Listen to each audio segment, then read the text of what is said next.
Zee TV ప్రేక్షకులకి నమస్కారం. మన హిందూ సాంప్రదాయాలలో ప్రతి ఒక్క పండుగకి ఒక్కో విశిష్టత ఉంటుంది. లయకారకుడైన ఆ పరమేశ్వరుడికి ఈ కార్తీక మాసం అంటే ఎంతో ప్రీతికరం. ఈ 30 రోజులు చేసే నదీ స్నానాలు, జపాలు, పూజలు, ఉపవాసాలు, దాన ధర్మాలు ఇలా చెప్పుకుంటూ పోతే ఎన్నో ఉన్నాయి. ఇందులో ఏ ఒక్కటి ఆచరించినా ఆ పరమశివుడి యొక్క సంపూర్ణ అనుగ్రహం ప్రతి ఒక్కరిపై తప్పక ఉంటుంది.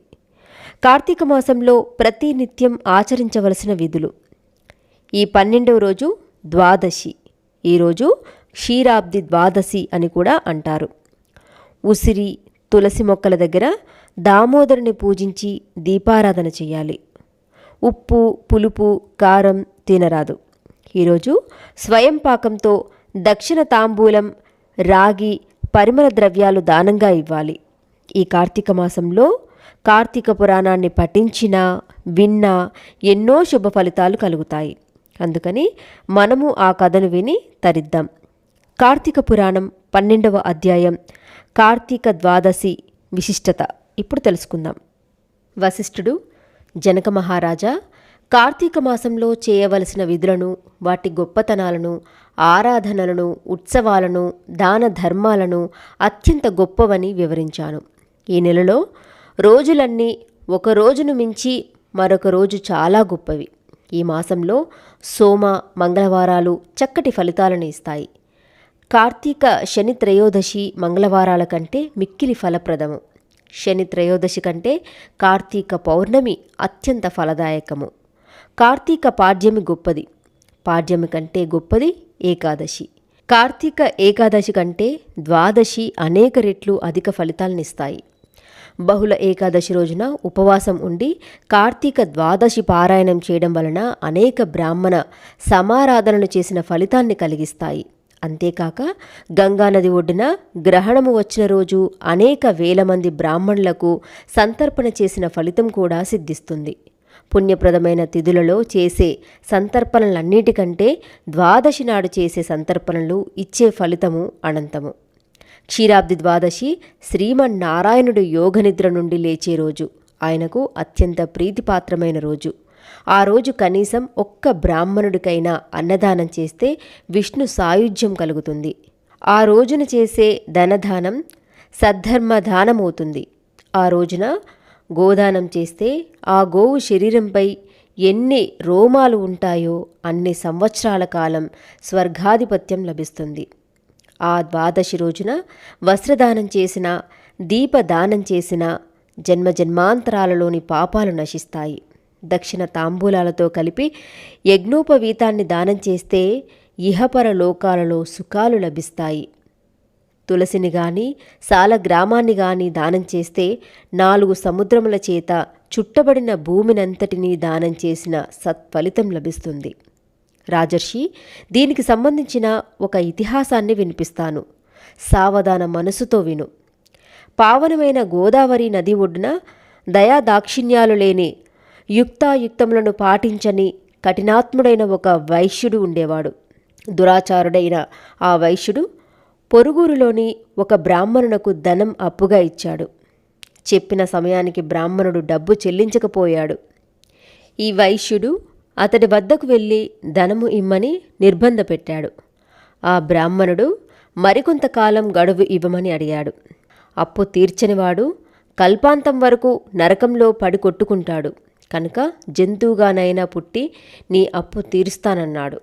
ఆ మాటలకు కోపగించుకున్న వైశ్యుడు, ఈ జన్మలో నా రుణం తీర్చవు గాని మరుసటి జన్మలో తీరుస్తానంటావా అని అతడిని ఈసడించుకుంటూ కోపంతో కత్తితో పొడిచి ఆ బ్రాహ్మణుని చంపాడు.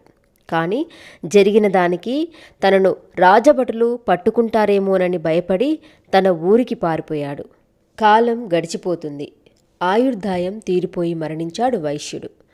యమభటులు వచ్చి ఆ వైశ్యుని తీసుకొని వెళ్ళి నరకకూపంలో పడేసి చిత్రహింసలు పెడుతున్నారు. కఠినాత్ముడైన వైశ్యుడికి ధర్మవీరుడనే దయామయుడైన కుమారుడు ఉన్నాడు. ధర్మవీరుడు తండ్రి వలె కాక దానధర్మాలు చేస్తూ బీద సాధలను ఆదరిస్తూ మంచి పేరు తెచ్చుకున్నాడు. త్రిలోక సంచారం చేస్తున్న నారదుడు ఒకరోజు ధర్మవీరుని గ్రామానికి వచ్చి అతడి ఇంటికి వచ్చాడు. ధర్మవీరుడు నారదునకు నమస్కరించి, మునిచంద్ర, మీ రాకతో నా జన్మ పావనమయ్యింది. నేను చేసే సత్కార్యాన్ని స్వీకరించి నన్ను అనుగ్రహించండి అంటూ ప్రార్థించాడు. నారదుడు ఆ వైశ్యపుత్రునితో, ఓ ధర్మవీర, నువ్వు పేరుకు తగిన పేరు ప్రతిష్టలను సంపాదించావని, పరమ దయానిధివని విన్నాను. నీకు ఒక హితవు చెప్పాలనిపించింది, వచ్చాను. నీ తండ్రి నరకంలో యమయాతనలను అనుభవిస్తున్నాడు. అతడికి ఉత్తమ గతులను కలిగించవలసిన పుత్రుడవు నువ్వే కదా అన్నాడు. నారదుడి మాటలు వింటున్న ధర్మవీరుడి మనసులో సందేహం ఉదయించింది. అది గమనించిన నారదుడు, ధర్మవీర, అంతటి మహాపాపాత్ముడికి నీ వలన మేలు ఎలా కలుగుతుంది? కలుగుతుందా అని సందేహించకు. ఇది కార్తీక మాసం. ఈ మాసంలో ద్వాదశి నాడు సాలగ్రామాన్ని దానం చేయి. నీ తండ్రికి నరకబాధలు తప్పుతాయి అని చెప్పాడు. అప్పుడు ధర్మవీరుడు చేతులు జోడించి నమస్కరించి, ఓ నారద మునీంద్ర, గోవులో, భూములో, అన్న వస్త్రాలు, నువ్వులో, బంగారమో దానం చేస్తే పుణ్యం లభిస్తుందంటారు కదా. మరి సాలగ్రామ శిలను దానం చేస్తే అంత మంచి ఫలితం లభిస్తుందంటారా? అదేమైనా ఆకలి తీరుస్తుందా, ఆర్తిని తీరుస్తుందా అని ప్రశ్నించాడు. నారదుడు ఎన్ని విధాలుగా చెప్పినా ధర్మవీరుడికి నారదుడు చెప్పిన విషయం నచ్చలేదు. ఇప్పటి వరకు నేను ఎన్నో దానాలు చేశాను. వాటిలో దేని వలన నా తండ్రి బాధలు తొలగిపోలేదు. కానీ అంతటి బాధలు ఈ రాతి వల్ల తీరుతాయి అన్న మాటని నేను నమ్మలేకపోతున్నాను అన్నాడు ధర్మవీరుడు నారదుడితో. చేసేది లేక నారదుడు అక్కడి నుండి వెళ్ళిపోయాడు. ఆయుర్దాయం తీరడంతో ధర్మవీరుడు మరణించాడు. సమర్థత, సంపద, దానం చేసే స్వభావం ఉండి కూడా ధర్మవీరుడు నారదుడు చెప్పిన మాటలను నిర్లక్ష్యం చేశాడు. సాలగ్రామ దానాన్ని తిరస్కరించాడు. ఆ కారణంగా ధర్మవీరుడు శరీరం వదిలి తర్వాత పులి, కోతి, పందులుగా అనేక జన్మలు ఎత్తి చివరకు ఒక సద్బ్రాహ్మణుని ఇంట స్త్రీలాగా జన్మించాడు. యవ్వనవతి అయిన ఆ కుమార్తెకు తండ్రి వివాహం చేశాడు. వెంటనే ఆ వరుడు మరణించడంతో ఆమెకు వైధవ్యం సంప్రాప్తమయ్యింది. తండ్రి ఆమెను గురించి ఆలోచించి, ఊహించి, మనోనేత్రం అంటే దివ్య దృష్టితో చూసి సాలగ్రామాన్ని దానం చేయడానికి నిరాకరించినందువలన ఇప్పుడు ఈమెకు ఈ ఆపద సంభవించింది అని తెలుసుకున్నాడు. వెంటనే కార్తీక సోమవారం నాడు కుమార్తె చేత కార్తీక పూజ చేయించి సాలగ్రామాన్ని దానం చేయించాడు. ఉత్తమమైన ఆ దానం వలన ఆమె పూర్వం చేసిన దోషం నశించింది. ఆమె భర్త మళ్ళీ బ్రతికాడు. ఆమె తండ్రి పూర్వజన్మలోని నరక బాధల నుండి విముక్తిని పొందాడు.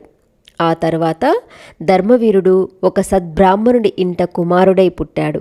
ప్రతి కార్తీక మాసంలోనూ నిష్ఠాగరిష్ఠుడైన సాలగ్రామ దానం చేస్తూ పుణ్య సంపన్నుడై చివరకు ముక్తిని పొందాడు అని చెప్పాడు. యోగ్యత, అర్హత, అవకాశము ఉన్నప్పుడు, వచ్చినప్పుడు వాటిని సద్వినియోగం చేసుకోవాలి. పెద్దల హితవును ఎన్నడూ తిరస్కరించకూడదు. వక్తా శ్రోత చాదుర్లభః అంటుంది ఉపనిషత్తు. మంచి మాట చెప్పేవాడు దొరకడం కష్టం. ఒకవేళ చెప్పేవాడు దొరికినా వినేవాడు దొరకడం అంతకంటే కష్టం అన్న విషయాన్ని సూచిస్తుంది ధర్మవీరుడి కథ. 12వ పారాయణం సమాప్తం.